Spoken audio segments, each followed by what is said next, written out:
Capítulo 25. Tomo 10. Junio 23 de 1911. El amor no está sujeto a la muerte. No hay poder ni derechos por encima del amor. Encontrándome en mi habitual estado, en cuanto ha venido el bendito Jesús me ha dicho: Hija mía, el amor no está sujeto a la muerte, y no hay poder y no hay derechos por encima del amor. El amor es eterno, y para quien ama, es eterno conmigo. El amor no teme de nada, no duda de nada, y los mismos males los convierte en amor.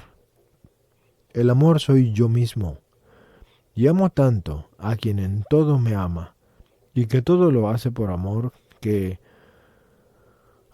por quien lo toca, yo los haré quedar quemados por el fuego de mi tremenda justicia.